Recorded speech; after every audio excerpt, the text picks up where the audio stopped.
안녕하세요. 딸깍세무 김태규 세무사입니다.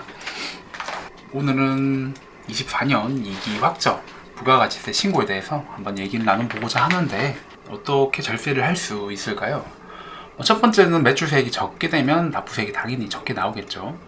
보통 이제 초기 사업자 형태에서 많이 나타나게 되는데 초기 사업에는 사실 이제 매출이 크게 발생하기보다 매입이 큰 경우가 많다 보니까 환급이 많이 나오시고, 그리고 사업 초기에는 매출이 적다 보니까 납부세액이 적은 형태가 되시는 거죠.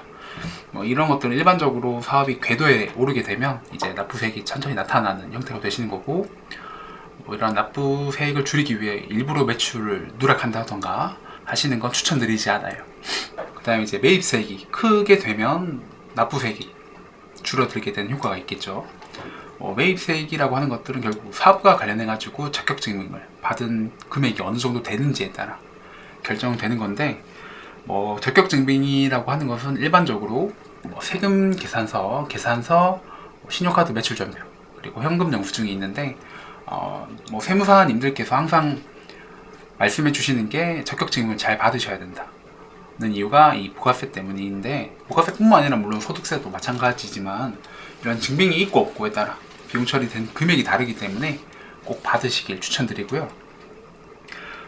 보통 사업자분들이 궁금해 하시는 게 이제 이걸 10%를 더 주고 적격증명을 받는 게 좋을까요? 혹은 이제 그냥 안 주고 안 받는 게 좋을까요? 이렇게 물어보시거든요.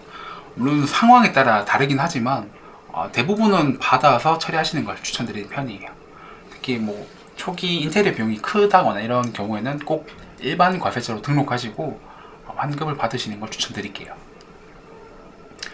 물론 이제 사업과 관련해서 적격증명을 받았다 하더라도 이게 100% 비용 처리가 되는 건 아니거든요.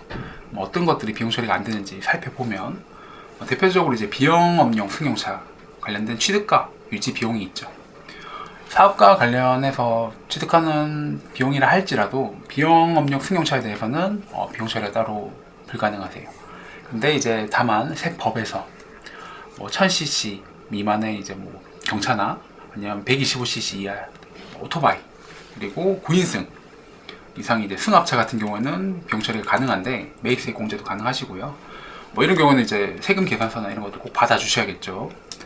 기존에 이제 9인승 승합차라고 하면 이제 카니발, 9인승 카니발 정도만 있었는데 최근에 이제 현대에서 팰리세이드도 9인승으로 이렇게 다시 출시한다고 하니까 차량 구매 계획이 있는 분들은 이런 거 참고하셔가지고 구매하시면 좋으실 것 같아요. 그리고 이제 그 외에 이제 비용 처리 안 되는 항목을 또 살펴보면 접대비. 요즘은 이제 업무 추진비라는 항목으로 바뀌었는데, 업무 추진비 같은 경우에도 이제 매입세 공제가 되지 않는 항목이고요. 그리고 공항이나 철도 운임 비용, 항공기, 택시 이런 것들도 역시 매입세 공제가 안 되고요. 그리고 인건비 같은 것들도 부가세를 따로 지급하는 게 아니기 때문에 매입세 공제가 불가능하시죠. 그 외에도 공연, 놀이동산, 목욕탕, 이발소, 미용실 이런 것들은 당연히 안 되시고요. 또 일반적으로 토지 같은 것들은 면세 품목에 해당되고, 이런 토지를 가치를 증진시키기 위해 우리가 지출하는 비용도 역시 공제가 안 되십니다.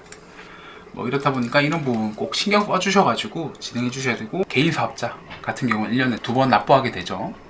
보통 7월과 1월 달에 납부하게 되는데, 이번은 2기 확정 1월 25일까지 최근에 이제 발표한 게 31일까지로 연장돼가지고 일주일 정도의 추가 여유가 있네요.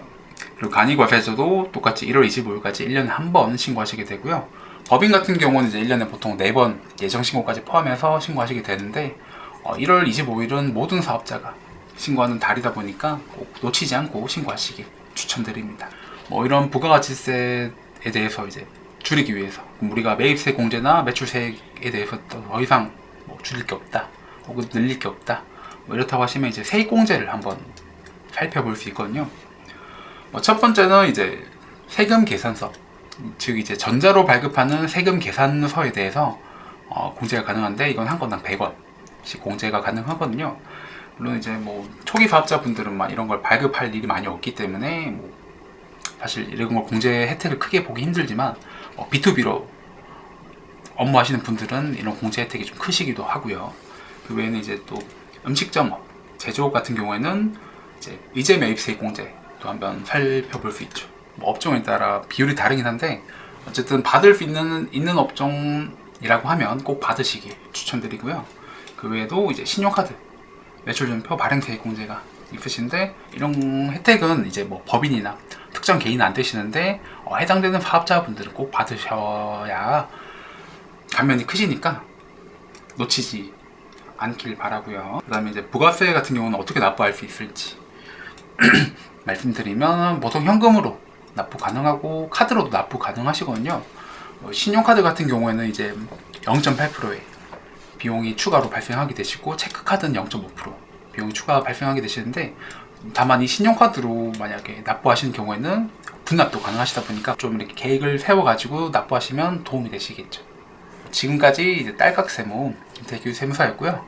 뭐 이제 부가세 관련해가지고 궁금하신 거 또 남겨주시면 저희가 답변 도와드리도록 하겠습니다. 네, 감사합니다.